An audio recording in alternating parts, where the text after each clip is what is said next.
Welcome to the Self-Growth Nerds podcast. I'm your host, Marie, a courage coach, creative soul, and adventure seeker. Since through hiking the Pacific Crest Trail in 2019, I'm on a mission to help you embrace your most confident self so you can achieve your dreams too. If you're eager for deep conversations, big questions, and meaningful connections, join me on the quest to discovering how we can create a more magical and memorable life. Hello, nerds! How are you? I'm doing really good, and today is an episode I've been wanting to do for a long time now, so I'm happy to be here. I'm happy to be in a place where I feel calm and grounded enough to record an episode on this topic. We are talking about the different stages of a breakup. Many of you wrote to me saying that my episode about the coming to the decision of separating with a partner and ending a relationship has been super helpful. Many of you said you've listened to it many times. And so that first episode was kind of like leading up to the decision, and then this episode is once the decision has been made, what happens afterwards, after you end a relationship. Now, of course, this topic is extremely complex, so I'm going to share from my own experience, and it's important to note that I was the one instigating the breakup, so this is not from the perspective of the person who gets broken up with. I think there will be overlaps, but I think there will also be lots of gaps. So again, this is my personal perspective, and I also drew a lot of inspiration from the book Coming Apart: Why Relationships End and How to Live Through the Ending of Yours by Daphne Rose Kingma. This was a very helpful tool for me. I heard about this book in the resources at the end of another book that I want to tell you about.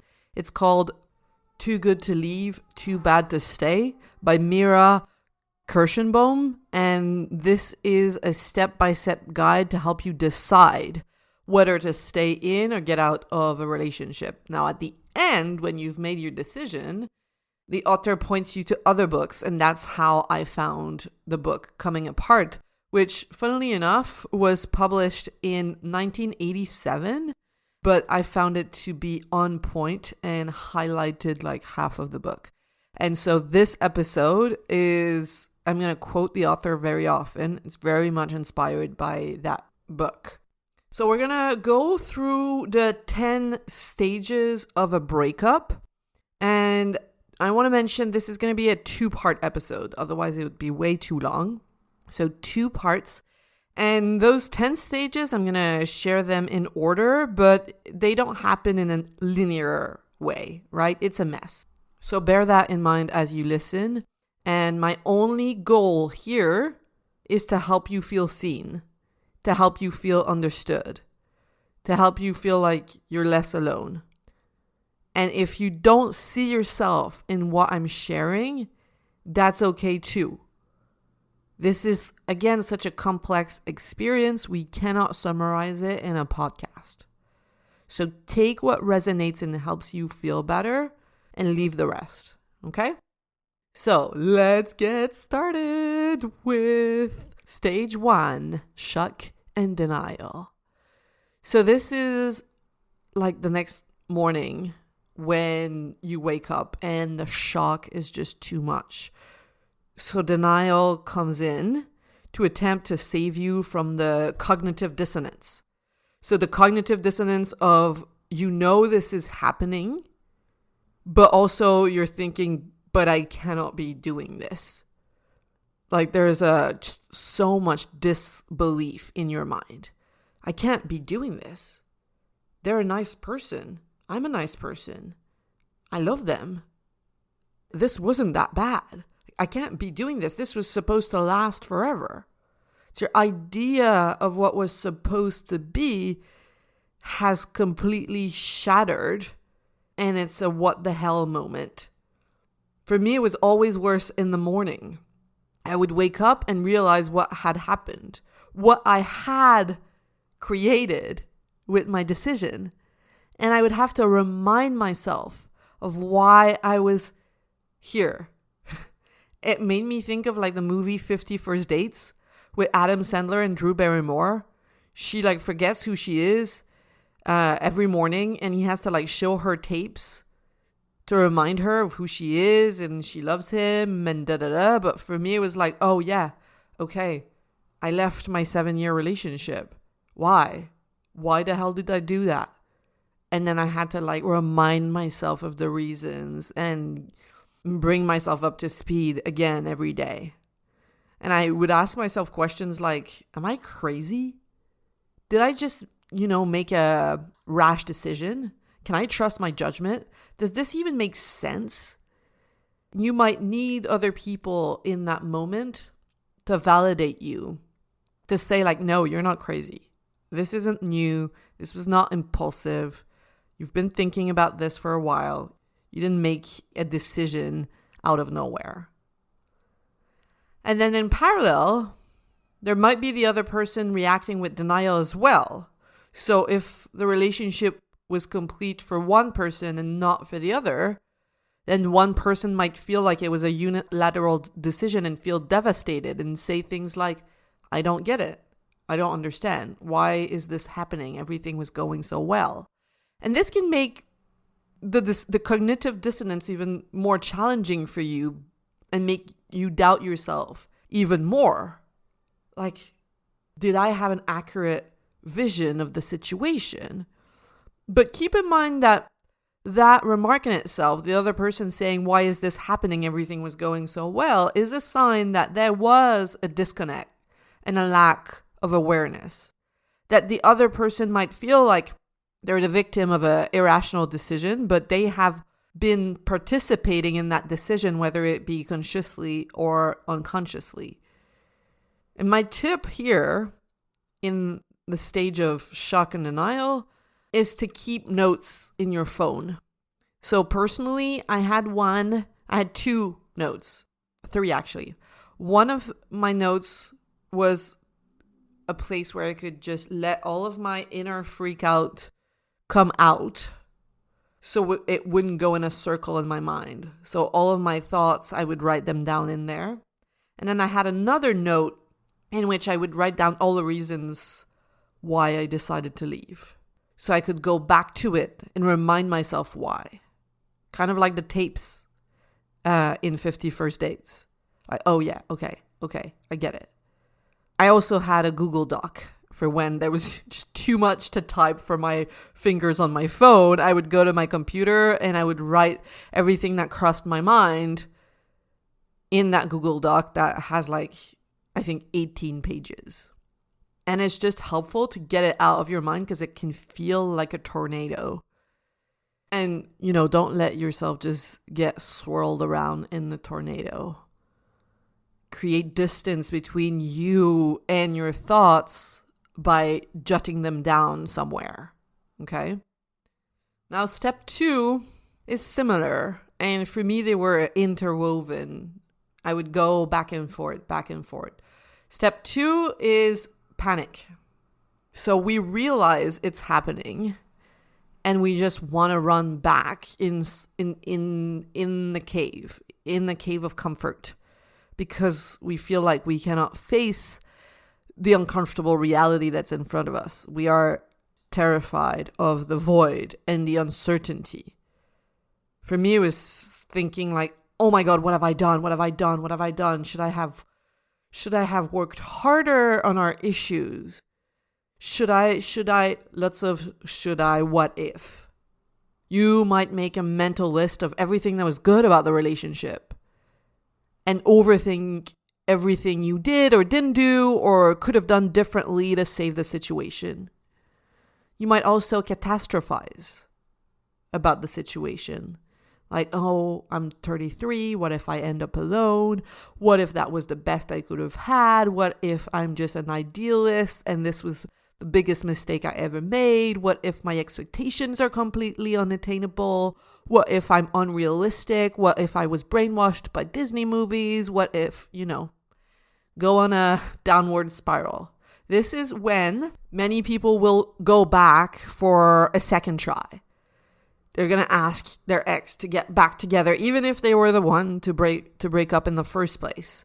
They're going to try again. Maybe they might go to counseling, but it's very often too late, and it's just a way to delay the separation, the real separation. And listen, I get that you want to stay. That if you could press a button that would make you be happy there in that relationship, you would. It would be so much easier for everyone. But the truth is that unless you want to sell your soul away, you can't make yourself want something. Like, if you're gay, you cannot make yourself straight. As hard as you might try, I haven't heard that leading to a successful conclusion. I've heard that leading to suicide. So I believe we have desires in our soul, and resisting them just makes us miserable and sick.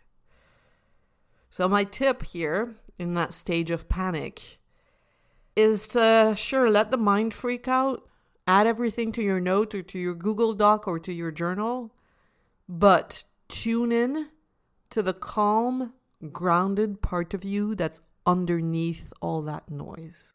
And ask that part of you, is this what you want, honey? Is this what you want? Are we on the right track? And if the core says yes, and to me, the core of you doesn't speak in words, it's just a knowing. If the knowing is like yes, then all you can do is reassure yourself and focus on the present.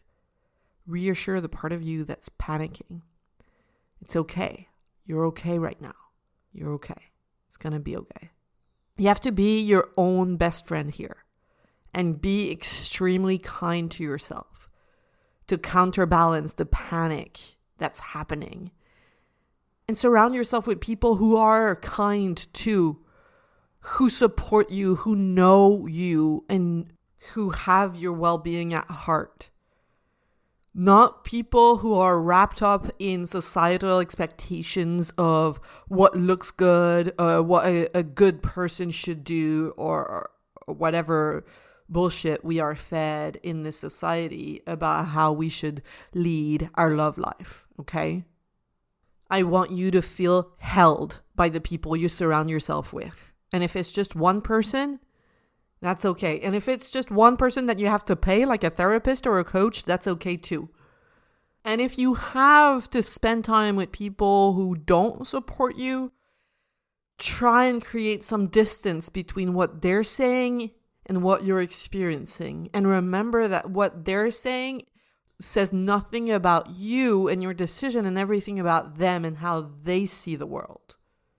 So go and find the kind souls and practice being kind to yourself like more than you ever have before.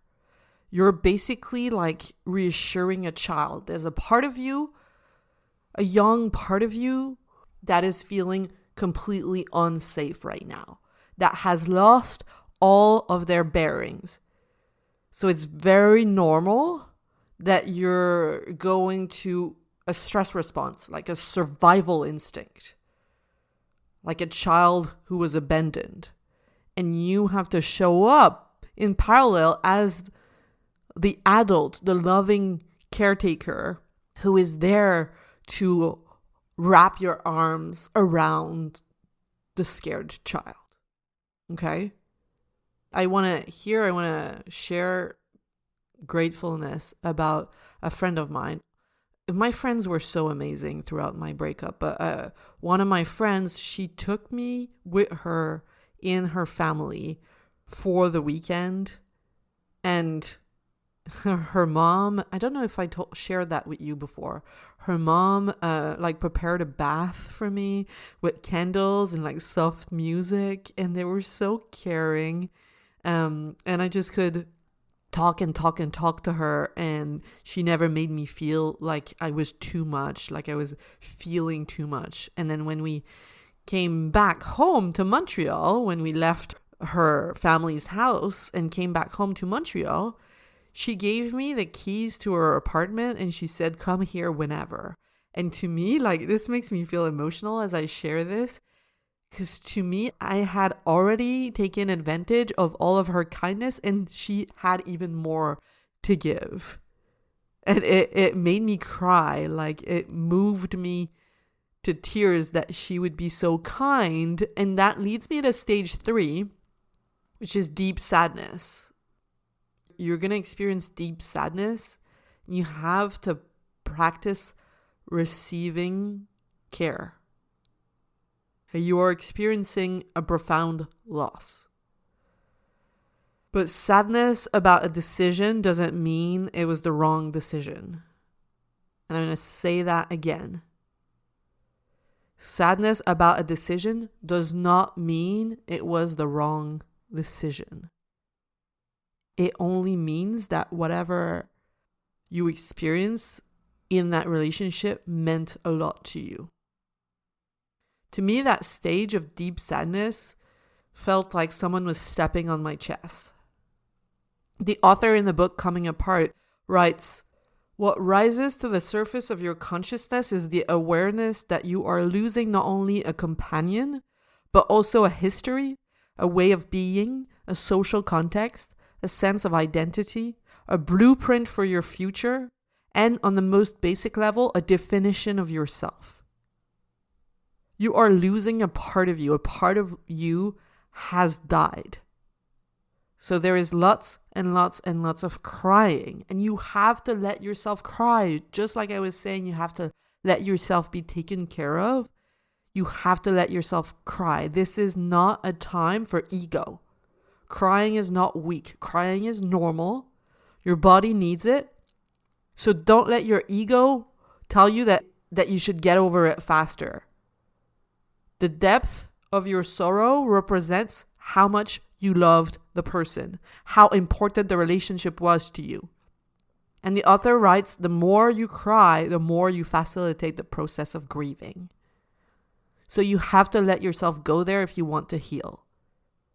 She also adds, quote, "It is only if you have come apart to the depth of your tears, to the depth of your sorrow, to the depth of your hopes and your dreams and your expectations and your memories that you will ever be able to knit yourself back together again." Insert meaningful silence here. This is important. So my tip here for you is, if you have work to do or children to take care of and you cannot spend hours and hours crying, maybe you put a timer on your phone like the daughter does in the series on Apple TV called Shrinking. She's like, okay, I give myself 15 minutes to grieve, and she cries and cries and cries, and then when the timer rings, she moves on. Maybe you choose a sad song and you cry the whole time you listen to the song. But please, in that time of deep sadness, reduce your to-do list to a minimum and suspend self-judgment. It's okay to be a mess right now. It's okay to be a mess. It just means that you cared and that you opened your heart to someone and that you got hurt. That is the human experience, my friends. It's just mean you're living your life fully. So let's go to stage 4. Stage 4 is acknowledgement. So it's when you sort of cross a line and arrive at a quiet inner knowing where you are ready to see the reality for what it is. The author writes, "After this cleansing by tears, there is often a time of dazzling clarity in which you say to yourself, 'Now I can see it really is over.' It's the knowledge that you have been trying to suppress that rises to the surface. You see what wasn't working with a calmer mind and clearer eyes and a sort of acceptance." And I don't have a lot to say about that stage. So we're going to move on to the next one. Stage 5, making meaning. This is the story you make up the way you talk to yourself and to others about the breakup. You're trying to understand or interpret the situation. So you have to try on all the angles and talk about it in different ways. It's kind of like a detective is trying to solve a crime. Yes, you've made the decision, so you had to think it through before you made the decision, right? But very often we don't have all the answers. When we make the decision, we're just operating from a really strong gut feeling. And then afterwards, there is a lot of reflection time to try and really understand what happened. And you have to be careful at that stage not to fall into the "it's all my fault" narrative and beat yourself up with guilt. It's normal to feel guilty. We just don't want to use it like a weapon against ourselves. You also have to be mindful of the "it's all their fault" narrative. Allow yourself to go through blaming in order to, deal with your hurt feelings, but don't stay there indefinitely. Some people spend their whole life there, or just years of their life, blaming the other. But you're not a victim. Relationships end all the time. You're not a perpetrator. You're not a victim. So, enough with the self-pity. Because the reality is probably somewhere in the gray. You all did things that weren't great because we're imperfect human beings. And you can learn from them. So basically allow yourself to feel all the feelings. If you need to be angry at them and blame them, if you need to feel sorry for yourself and guilty about what you did, do it. All the feelings are welcomed. Just don't dwell too long. Don't go in circles too long in one specific feeling, because it's probably not representative of reality. Now, my tip here is journaling. You're going to need to do a lot of reflection in order to help understand yourself, gain awareness, so that you can grow from that experience. I don't know how people break up without hours and hours of journaling afterwards. It was essential to me. I never wrote so much in my life, I don't think, in a short period of time.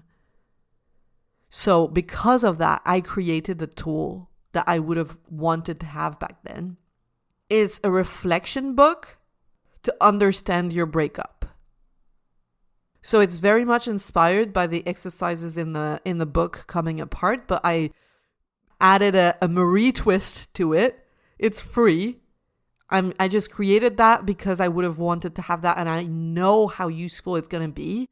I want you to print it out, or you can use it on your computer if you want, but ideally you print it out and you just spill your guts on the paper. So you can go download it for free at selfgrowthnerds.com/breakup, and hopefully that helps you. And if you know someone who just broke up or got broken up with, send it to them. Okay? So that's it for this week. Part 2 next week, we're going to go through the last 5 stages, but these were the first 5. They're really intense. And I'll be back next week with more. And don't forget to go get the workbook, the reflection workbook at selfgrowthnerds.com/breakup. And I don't know why I'm saying this singing, because breakup is such a serious topic. But I know, it's good to laugh and add some lightheartedness into the mess. So have a beautiful week, my friend. I'm sending you a big, big, big, big hug. I know this is hard if you're going through it right now. I want to tell you what I used to tell myself on the Pacific Crest Trail. Yes, this is tough, and you are tough enough. Have a beautiful week. Bye. If you love what you're hearing on the Self-Growth Nerds podcast and you want individual help finding a new direction for your life and developing the courage to make your dreams a reality, you have to check out how we can work together on selfgrowthnerds.com or message me on Instagram at selfgrowthnerds. My clients say they would have needed that support years ago. So if you're tired of feeling like you're wasting your life, don't wait. Get in touch now, and I cannot wait to meet you.